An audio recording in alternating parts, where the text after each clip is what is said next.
last night.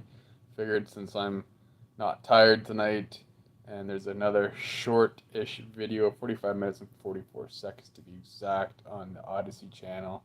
Debut of Tule Society minister Jeffrey Duarte.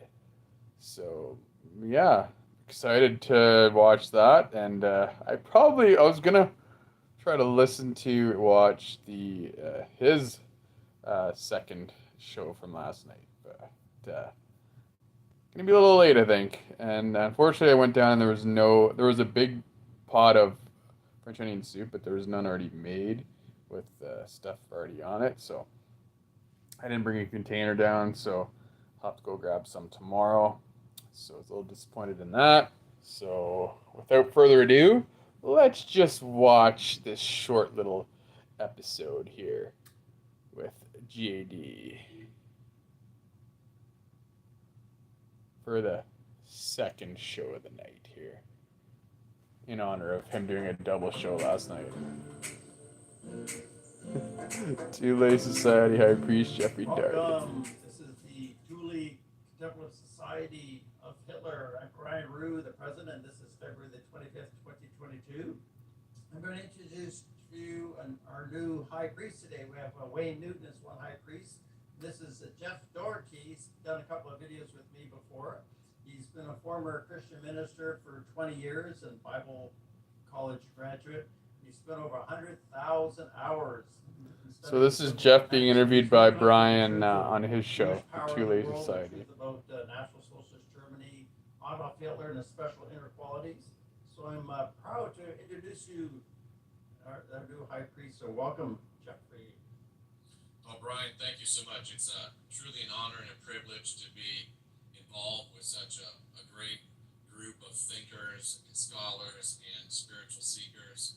And as you said on the Thule Society website, I really believe it is a growing and moving movement, and that we really are just at the beginning, because there are so many people waking up, and the people that really wake up always find their way down the rabbit trail to the truth about the Chancellor, the Great One, Adolf Hitler, and the people that really go deep get beyond just the political ramifications and get into the actual spiritual ramifications, because there's no doubt, if you look and you study and you contemplate, that Adolf Hitler was much more than just a political leader. He was really truly a spiritual leader. Yes. And boy, his people loved him, not like our leader, in quotes, Justine Castro. He doesn't give a shite about us. Leader and a figure that we can look to for strength and encouragement, and who, in one way or another, however you look at it, will lead us to ultimate victory over this great evil. Yeah. I hope so. Yeah, we can look to for strength and encouragement, right? As an historical figure, we have those videos. Like he's real to us, just like watching a video of someone speaking today. And what he says is so contemporary to life today. This timeless truths. And Brian, I was shocked because I'm reading this book called Hitler's Monsters, and it's written by a guy that doesn't appreciate Adolf Hitler, but his premise is about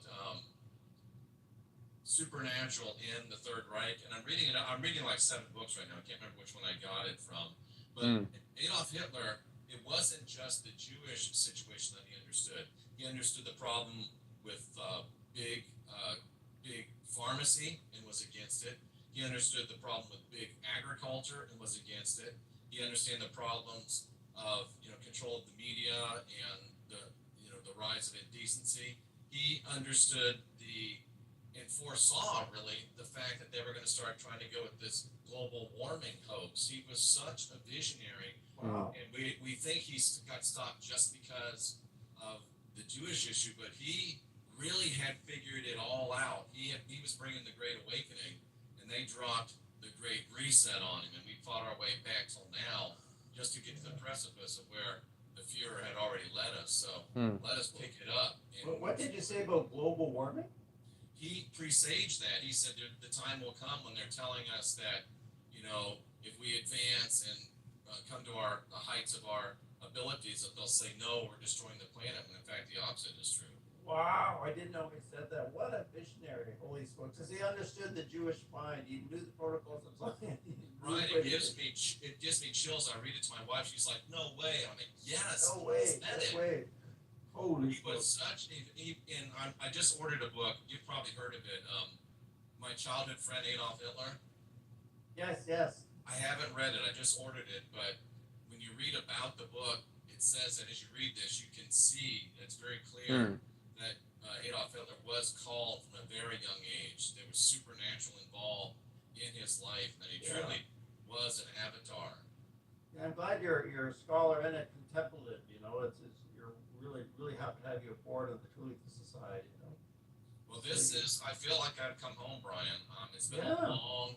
I was a hardcore Pentecostal Assemblies of God, Church of God minister for 20 Yeah, years. you know, I went to the But, Pentecostal church in 1988. I was a Christian for just 1 year, but it's Pentecostal. yeah. So I was, licensed by three of the largest organizations: the Church of God, Cleveland, Tennessee, the Assemblies of God, and the Church of God in Christ, which is actually the largest Pentecostal organization, and it's a predominantly black group, by the way.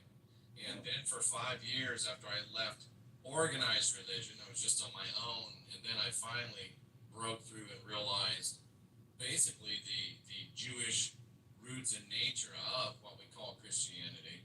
And I went They completely created that. anti-Bible, and now as I begin to study the runes and some of the great writings, I understand I'm being reframed that Christianity was actually potentially used to carry through some of the great pagan traditions and thoughts, just waiting for us to wake up enough to be able to say, let's get this veneer off and go back to the great and deep truths. You mean Christianity assisted the carrying of pagan ideas through Europe?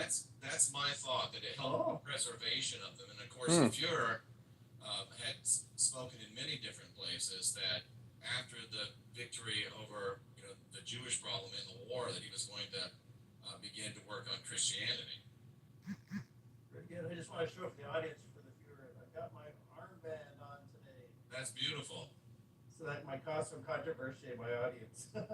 And you have the white suit on. I've seen the Fuhrer in a white suit before, so. It's just coincidence. Like I have a white suit and I wear it, and because of the shirt I'm wearing today, I thought it'd go better than a gray jacket. I wasn't Absolutely. comparing myself to the Fuhrer, but it's good to emulate. And I've got my Adolf Hitler 1933 pin here. A weird question, Brian. If we were to compare ourselves to, nationalist Germany under the direction of the Fuhrer, and if we were to wear uniforms, we probably, as high priests, as presidents, we probably wouldn't be wearing what the Fuhrer wore, would we? What do you think we'd be wearing? Yeah, I think of Heinrich Himmler was the head of the SS. You know, that was like the spiritual arm. Exactly. And above the state as well. So I guess we'd be wearing some spiritual outfit. Like Wayne Newton, you can see in his videos, he wears a proper kind of outfit, as a spiritual person. I'll have to look that up. I think probably we'd be wearing the SS uniform. I would have to concur with you. Yeah, maybe SS uniform.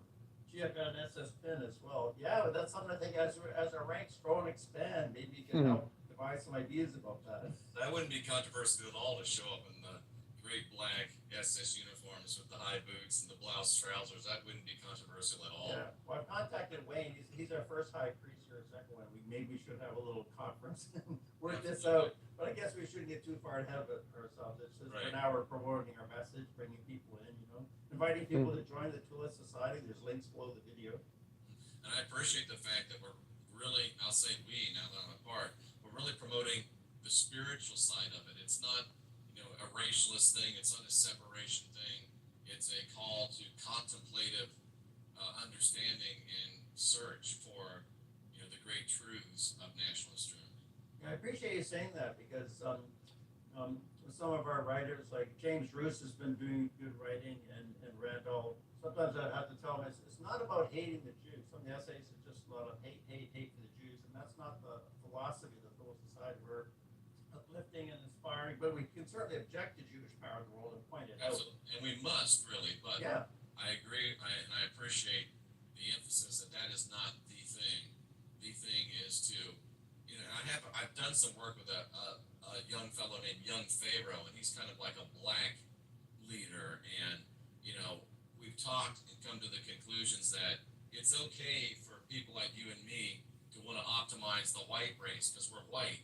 He's a black guy. He wants to help optimize the black race. He can't be as effective in the white race, and we can't be as effective in the black race. But when all of our races are optimized, then we can come together and work out a human optimization, something that means there'll be separatism, something that means that we can, gather together. But all of that is arranging deck chairs on the Titanic until we defeat the enemy, which is global Zionism. That has to be defeated. Then we can talk about where we go from there. Yeah, not just with how the Fuhrer felt, and how the Fuhrer felt about race too. He was supportive of all races. Good point. Now, Brian, I've read and heard, maybe you can correct me if I'm wrong, but it seems that the SS, since we spoke of that, was very likely, if not the most integrated elite military unit ever, but at least as integrated as any other elite military unit in history. How do you mean integrated with what? You mean racially? They had many different people of races and religions within the SS. Yeah, they had like Iranians, whole Iranian contingent. They did, So that's fascinating, and it kind of puts the lie to some of the nonsense that people like to spread. Well, it is history. Oh yeah, what we've heard about the Fuhrer is almost generally the opposite of the truth. Generally, exact opposite of the truth. Exactly. And that's one of the things that really woke me up to the realities of the world, Brian, is that whenever everybody knows something, to use the words of Mark Twain, whenever you find yourself in the majority, it's time to stop and reevaluate. Yeah. Everybody knows that Hitler was a terrible guy.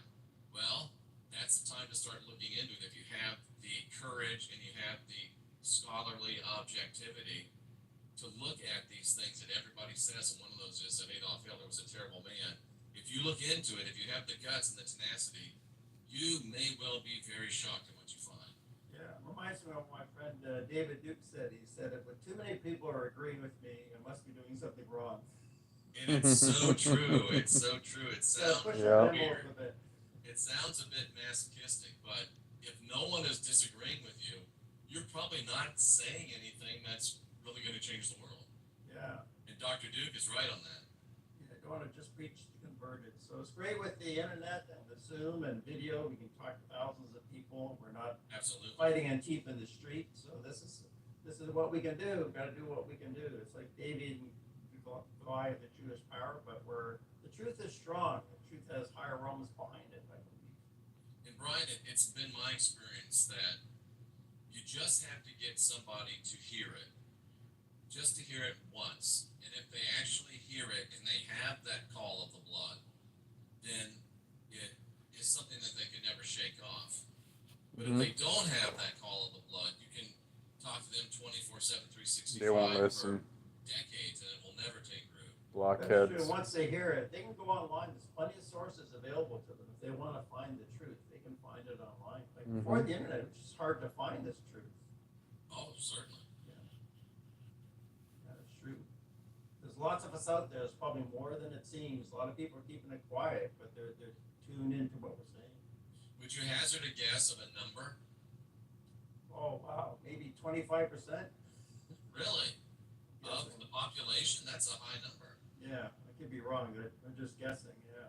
That's great. If we're that far advanced, then I'm even more optimistic than I was when I sat down in this chair.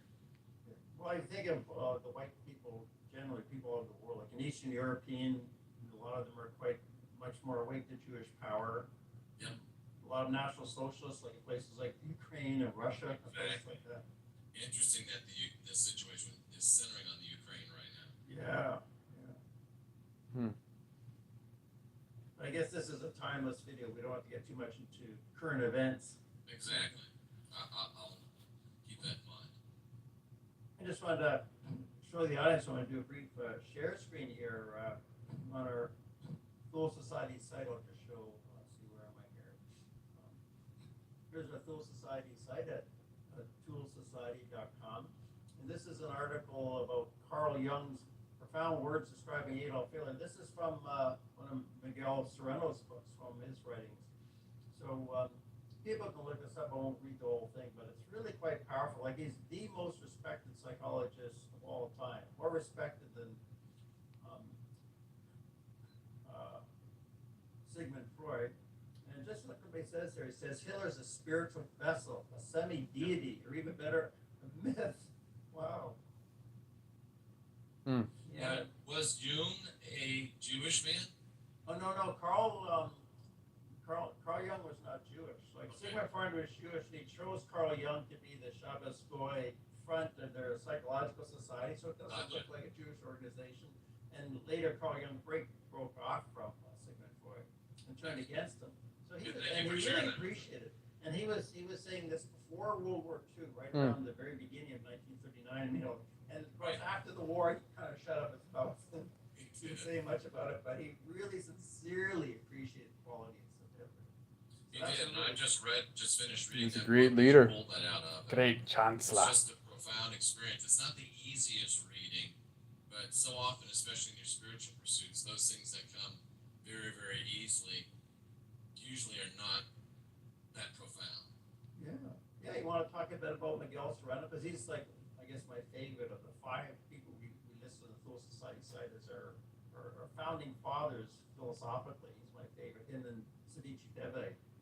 I haven't had the pleasure of reading him yet. I just found, and I don't even know how Her, I found Sidici Deve is a woman. her.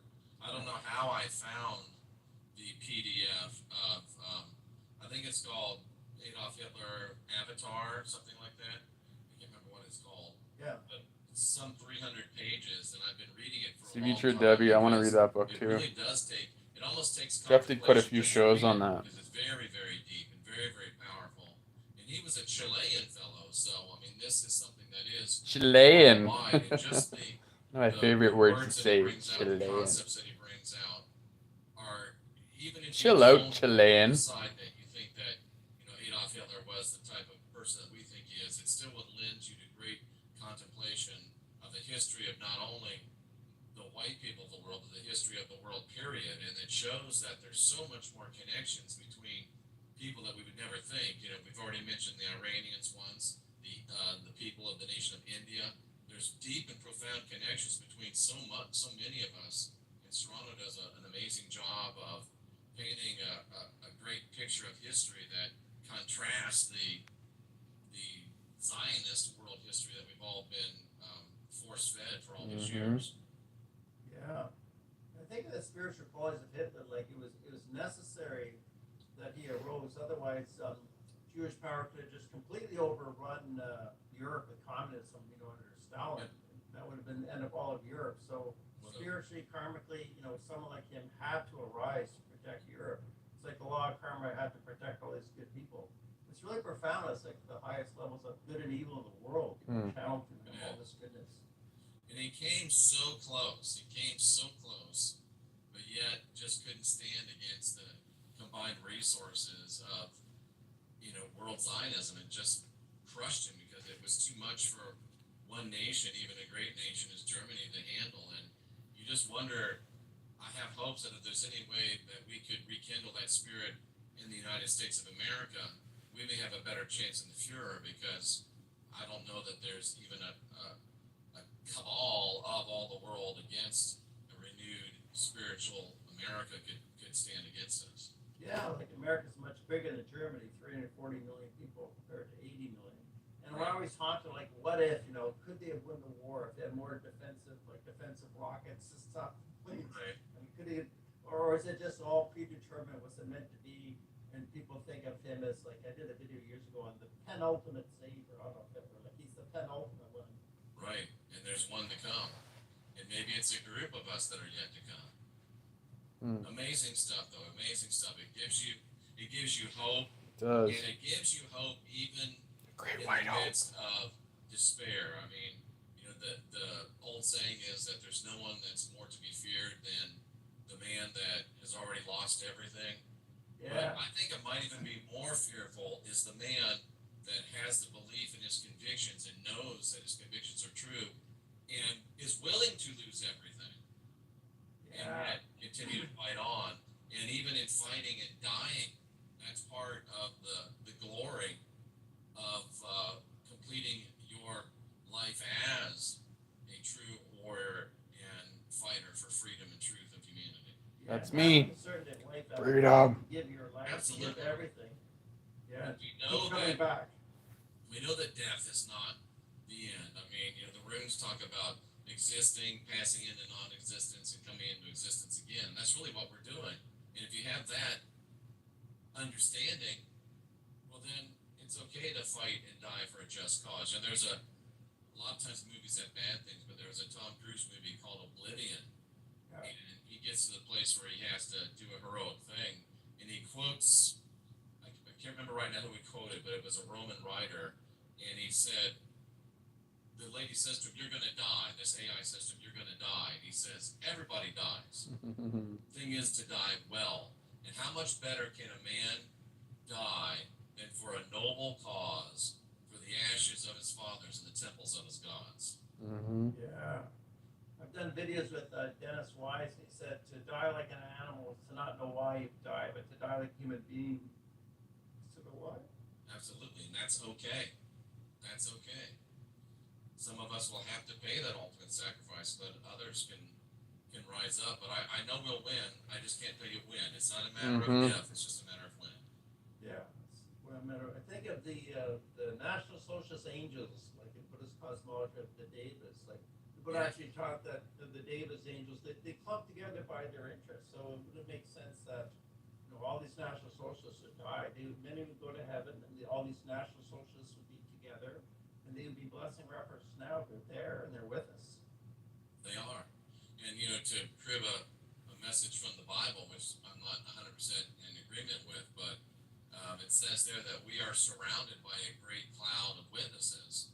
And certainly it's our ancestors and the Devas and people like that are gathered around our great cause. I mean, just think about, even in World War II, how many people died for this great cause. And they just don't go away.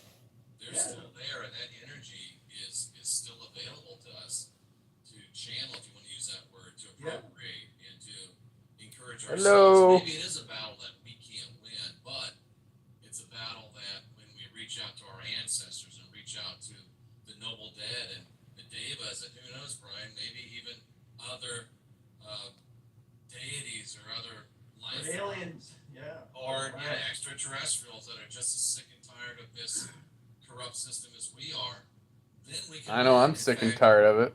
We probably can't lose. Yeah, I've never heard that quote from the Bible. A cloud of witnesses. Wow, that is so powerful. We are surrounded by a great cloud of witnesses. Yeah, and I think if you look at the roots of the Tula Society, there was Maria Orsich. I think it's pronounced Orsich, and she was channeling. She said to the Aldebaran star system, 65 light years from here, with aliens to channel flying saucer designs. So that's part of Tula, a relationship with aliens, Right. Like the White Nordics or Pleiadians or whatever. Right. Absolutely. And I'm convinced that we are in contact with other races, and we have ability to let people think what that means. Maybe to them, it doesn't necessarily have to be what we think. We can have unity amidst some diverse thoughts and opinions, as long as we're all leading towards the same thing, which is the betterment, of society. Yeah, and Tula Society can be part of this whole new paradigm, bringing the reality of aliens with life on Earth today and the history of National Socialist Germany and Adolf Hitler, and synthesizing all together into a new paradigm. Absolutely. Rather than the paradigm that the Jew World Order has fed to us through the media. I think it's almost implicit on us to do that. You would almost call it a calling. Yeah, well, I feel that calling. Yeah. Absolutely. I guess I've been kind of slow and hesitant bringing in the ET thesis into the sweetest gift is giving. Kind of separate from the Thule, because I stayed at the Thule Society. Gingerbread house. Brian Root, like Band shirt. Current incarnation of I found it as president, but I want to have a successor. I want things to carry on. Right. And I have my other interests. Like I'm a Buddhist, but Thule Society is not a Buddhist society. People of any religion or no religion can join. But so I'm interested in because of Maria Orsich, that connection to the ETs can be part of the Thanks. Thule Society. Yeah, it's pretty cool. Absolutely. And what a lovely woman she was. It's so nice that there are people like that, and we certainly need more female help and more female members of the society as well. Maybe introduce more of your background and just your your inspiration for Hitler, or how you woke up, or the things that really resonate with you the most about the Great One or National Socialism? You know, it's really odd, Brian. Even when I was, a young preacher, young minister in my, early 20s, even then, I've never really said some of this stuff out loud, but it's just crazy that I used to have dreams of myself in a full SS uniform. That's cool. Wow. And it always resonated with me. And my son, even when he got to be about 17 or 18, he said to me, "You used to be a Nazi," or something. Of course, he meant it a little bit derisively, but he kind of recognized that there was something there. And I've always had this fascination with Adolf Hitler, and I would hear it all, and I would think, well, they got to be right, but it just didn't sit well with me. And I always thought there was something that wasn't being said, something that wasn't being told. And when I was in the U.S. Air Force, I had the chance for 3 years in a row to go down to Berchtesgaden. I was stationed in Germany, to go down to Berchtesgaden for a retreat that we had there at the Assemblies of God. And it just happened, Brian, that it was being held in the Fuhrer's Berghof every year. It was in his Berghof. We also Wow. in the same building. So you're being brought there. I was being brought there. Wow. I'm born and raised in Florida. Go to Tacoma, Washington. I was about to get out of the Air Force, go into Bible college. I got these orders to go to Germany. I'm like, I don't want to go to Germany because I had to extend my enlistment 2 years, and I wasn't going to go. And I'm just now thinking this through. Then my mother, who was married to an Army guy, got stationed in Germany, right at the same area where I was. And she said, "Well, come on over. It'll be fun." And okay, so I decided to go to Germany. Because your karma to go to Germany. Think of it, you had dreams of being an SS officer. You could have had a past life in the SS at the time. It's possible. I mean, most people don't remember the past lives, of course. Well, Holy smokes. I go to Germany, Brian. We go down, and I'm at the Berghof, and I'm walking through the places, and I'm walking on the stones. I'm walking by myself. Everybody else is off doing things. And one of the caretakers there kind of took a notice of me. His name was Herman. And he said, "Hey, how are you?" And we just talked the first year. Herman. The second year. And he said, "I want you to come with me somewhere." And I went down, and he began to take me through the Hitler's private quarters and bunkers down beneath the Berghof. Wow, so he noticed you. It may have been your karma that he noticed you, or he picked up something psychically. It was just your karma that he noticed you. And he brought He you did. in. He came up to me. And, Wow. and it was amazing. Then we went on the little tram over to the Eagle's Nest, which was also, one of the Fuhrer's headquarters there. So he actually personally took me down through the quarters of the Fuhrer, through the bunkers, through, down in the lair, if you will, the Wolf's lair. And I was left there by myself there was another friend with me, but we were left there alone for a moment. And I didn't know any details about Adolf Hitler, but we heard this whistling, like you're calling a dog. I can't really do the whistle, but that kind of thing, calling a dog. And then it was whistling, and then it was saying Blondie. Come and see Joyce. My leap. I'm like, the hell is that? And Wow. I go back up and I said to Herman, I'm like, by the way, I heard this. And he just kind of dropped his head and started giggling. And he gave me a book to read so I could find out who Blondie was and what I had just heard. And I had heard the actual voice of the Fuhrer calling his beloved dog Blondie. Wow. Incredible. It's like a sacred moment in full society history. Our high priest went there before his high priest had actually heard that. Holy smokes. And I wish I had known then what I know now. It Yeah. could have been a completely different experience. That would have been cool. Maybe I need to go back in a meditation back to that place. Yeah. Well, that's it. As content lives, this is what we should be doing, having a spiritual life and teaching that. Look forward to more videos with you too. This is great. Your first time as a high priest with a Phil Society. So, yeah, we don't have to plan it right now, but we should plan a whole series of talks. We should. We absolutely should. Yeah. And and then that the Führer's quarters there look out onto the Untersberg, which has long lore of people going in there and staying for some of them even hundreds of years and emerging the same age. So why was if you're obsessed with that, and boy, you could go to a Mm. lot of contemplation in regards to that. Tell us more about that. I didn't know about that.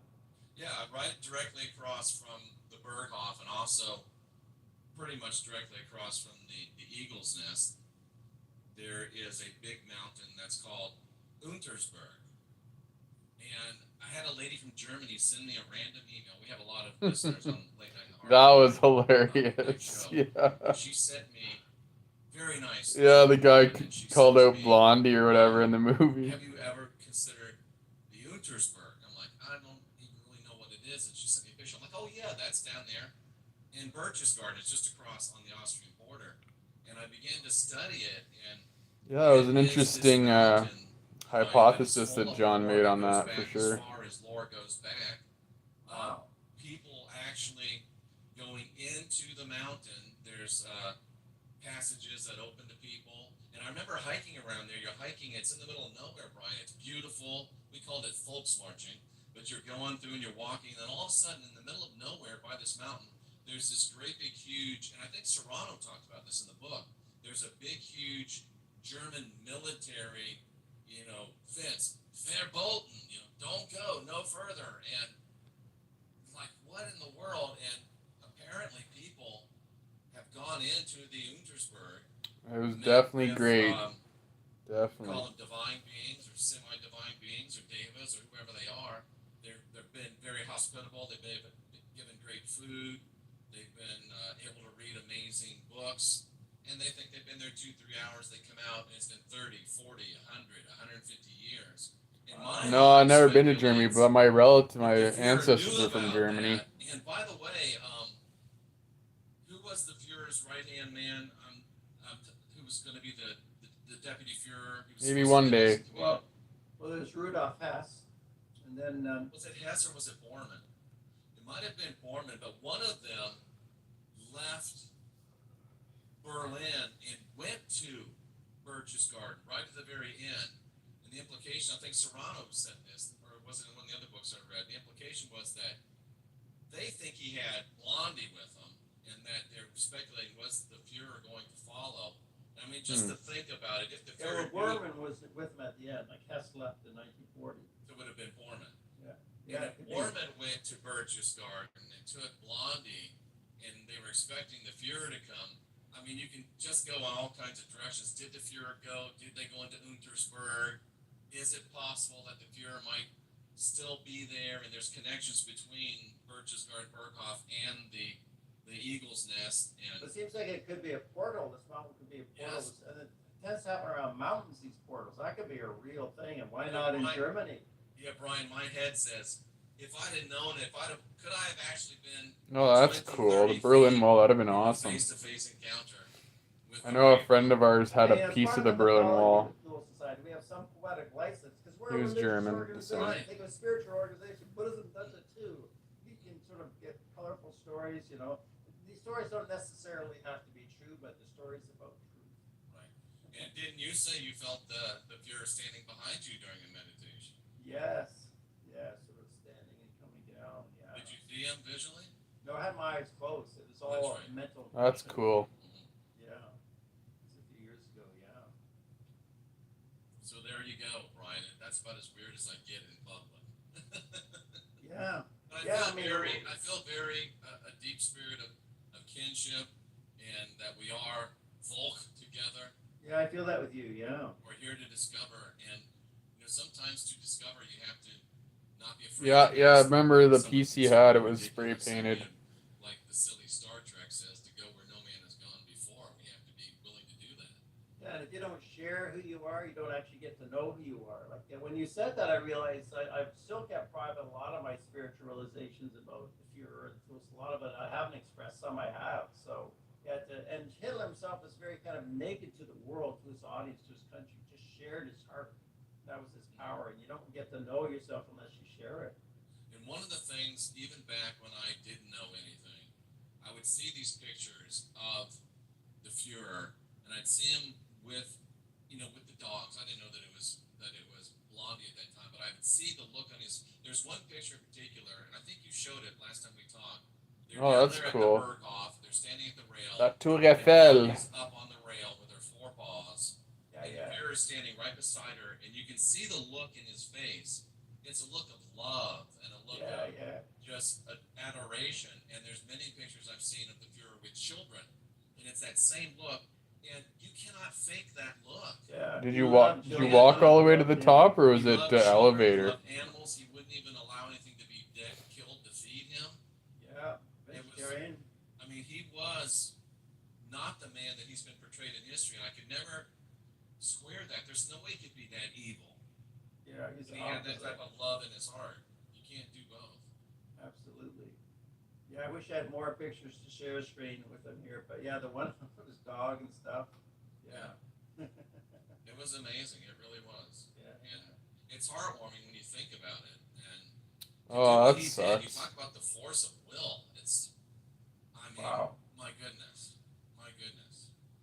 It really is something. Yeah, like once in 1,000 years you get a leader like that. It's amazing. Absolutely. And he wasn't born into nobility. He was just lower middle class guy. His dad had a reasonable job. You know, it wasn't total poverty. He was lower middle class. Worked in the postal service, didn't he? The dad. Yeah, his dad. Well, his dad was like a government clerk. Oh, it's too bad. That'd have been cool to see it. But I mean, and think about it. World War I, he was, in the trenches, literally doing a very, very dangerous job, which most people didn't survive. More than a Very few brave. did. Yeah, messenger. And he did it for the whole time. Yeah. And he had great bravery. And again, it goes to the protection and the calling and the fact that he was there to be what he was. We have a lot of these leaders, and we won't mention any names, that they become commander-in-chiefs of military, and they don't know what it's like to be a soldier. They don't understand the mind of the soldier. Yeah. Can you imagine the Fuhrer's thought when he had to send his comrades into battles that he knew? Ooh, the crown jewels. And hurt and I cried. just settle for Crown Royal right Yeah. now. Both. You see, we really And didn't the purple want to have a bag. war. Did all he could to prevent Can't war. even find them with purple bags anymore. I think about the last one a few months ago. Went in one store, And all he did, none of them had them. All he did was liberate To check Germans some of the other in areas that had been captured by the LCBOs. atrocious Treaty of Versailles that were being ethnically cleansed and persecuted. That's all he did. Yeah, just And he had no plans to conquer the world. That's all. Correct. In fact, the Jews projected upon him their very fault. They did. So much globally so. stated communism was for the whole world. Workers So of the world much so. unite, and communism is Jewish. So they Couldn't project lay their it. faults on Hitler. That's right. Brian, he couldn't lay in his bed and hear from the Germans in Poland and the Germans in the Sudetenland that were literally being raped. The ones that ran were shot. The ones that didn't run were raped. He couldn't lay there in his bed and allow that to happen. Yeah. You wonder maybe if he did, there was no excuse to attack Germany. Wow. He just gave up on Danzig. Well, there was lots of death around there, so Of course, there's all these what more so than maybe around it's all here, meant to anyways. be, like, in a way, he's Although more certain glorious parts of North than America have lost had a lot of World it War as II. well It's like over the the years, crucifixion of Jesus but it's Christ not as just long makes of it as a even more history as out powerful. there. The story is just so powerful, right? But Brian, the Fuhrer couldn't let Modern day history, I mean. great German people of Danzig be subject to such atrocities, or the people of the Sudetenland. He just couldn't bear it. Yeah. And he's a conquering army. He invaded these places, but Yep, when he Salem invaded witch trials, these going places, after the heathens and the roses and pagans. flowers. More They welcomed him as a conquering crazy hero. Christards killing people. They love killing people. They're so righteous, yet they love killing people that don't agree with them. He So wasn't trying to cut them off. He was just trying to yeah, get his no freaks thank you. people. Yeah, and you can read his statement. I read it in August 39. His painstaking diplomatic efforts. Like, he gave more concessions to the Polish dictator than the previous 15 governments of Germany, most of which lasted a year or less. Been more people killed in the name of Backwards, resolution. Christ But of course, insanity the than Polish anything dictator else just wouldn't in listen any to him. world He was told by wars. Roosevelt and the Jewish League not And the to. same thing with Britain, over and Yeah. over again. Yeah, peace officers to Britain. Oh, you don't want to convert? Well, we'll torture you and kill you, and maybe you'll change your Over and over mind. Again, Brian, and I know you know these things, but over and over again, in places like France and up in the Oh, I don't know. Maybe it's possible. the Denmarks and Hollands and stuff. There's just story after story after story of the local women falling in love with these gallant German officers. They went in and they treated people like people, and the Soviets are raping and killing. And if you were in the German army and you did such a thing, Yeah, you the were Soviets subject to the were most severe 10 times punishment. worse They than the were gallant, Nationalists. true Way warriors. more. Yeah. Maybe even 100 times worse. Maybe you're one of those SS guys in your previous life. Didn't matter how old you Yeah, were, they'd be maybe. I raping think and I was just an pillaging ordinary Luftwaffe, either every pilot woman in or sight. navigator, just working on a plane, just an ordinary schmuck. But Brian, in that war, in that great struggle, there was no ordinary men, no ordinary women. Yeah, They it was were a noble all cause. true heroes, true nobility. The world has rarely seen the likes before, and certainly has not seen the likes since. And we're proud and honored and privileged, and have a responsibility as members of that number.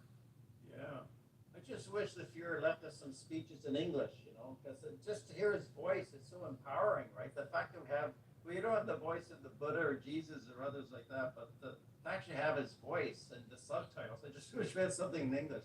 Like, how do you feel about just, like, it makes your hair stand on end sometimes when you hear him? Well, at one time, I lived in Germany for 3 years, and at one time I was very, very close to fluent. And it's funny you say that in German, because I've had the whisper in my ears to learn my German again. And to listen to the Fuhrer and be able to understand him in German, that'd be powerful. Yeah, I guess he wasn't planning on this legacy in English. His legacy's in German. Who knows, Brian? Maybe someday we can do, or I can do broadcast in German.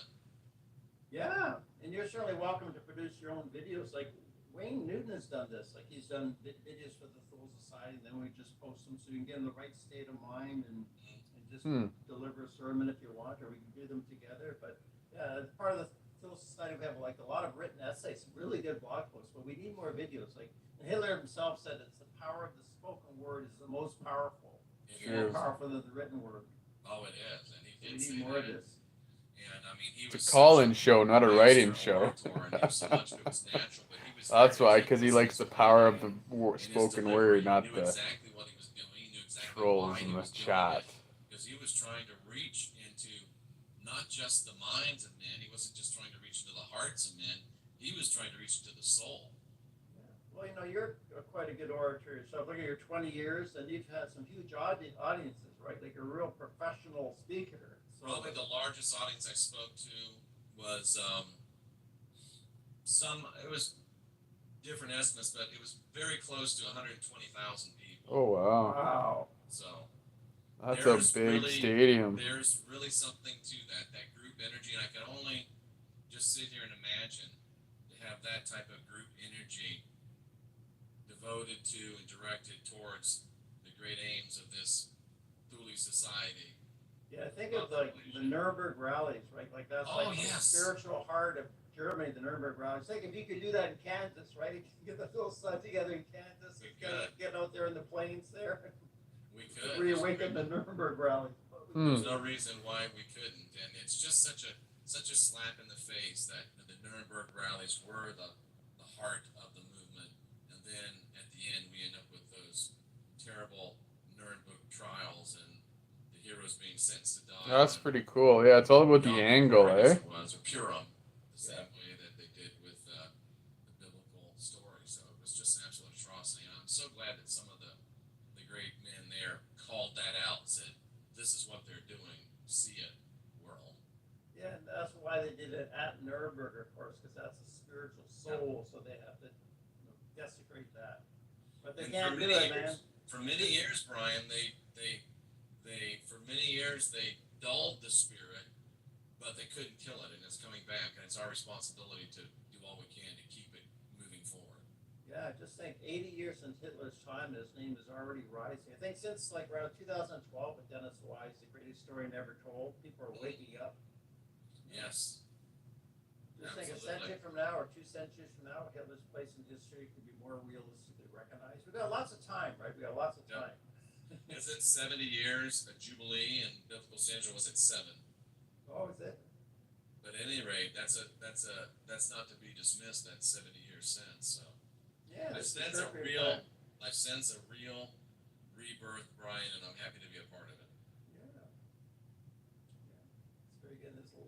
a lot of directions we can go with the Fool Society. A lot of, like, we have our canonical scriptures, like I said, some of the Fool Society writings that past people like Miguel Sorrento, C.G. Debbie, James Lattersby, and others. So there's lots we can work with, you know.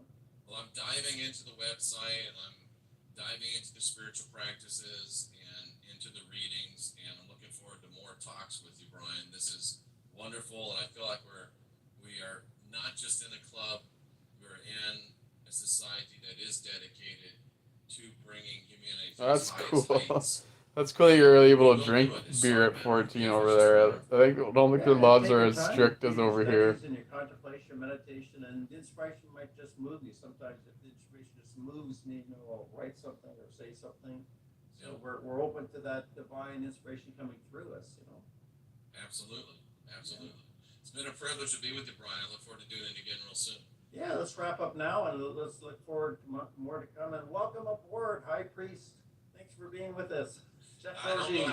how to handle that title, but I know it is proper. Beer and vending it is, machines. That's as it should crazy. be. That's So I'll awesome. grow into it with We have root beer and and vending Yeah, machines the here, original not real suggestion beer. was Wayne Newton's idea to have the term high Oh, the priest. vending machines I aren't. thought of, you know, different ideas. You don't So see them too he often, liked it as especially well. with He the suggested drinks so I anymore. went Not along like with the it. old He wants days. you to do it, so that'll be our mold. Okay, that doesn't it makes me slightly uncomfortable, but again, it's a high and lofty title that calls you to try to live and to be worthy of it. Yes, very good. Well, I'll The Hitler. garbage trucks were Mercedes. Nice. All right, so that's it for the Too Late Society interview with JD. So that's it, cousins. That's it for me. Double header tonight. Have a little bit of a nap. Get ready for work tomorrow. And we'll be back with Late Night with DAGR tomorrow night. See, hopefully Jeff posts some more shows. If not, there's quite a good selection here on Odyssey I can show. So keep you posted. Yeah, you too, Chris. You have a great weekend. We'll talk to you later. Have a good night. See you guys soon.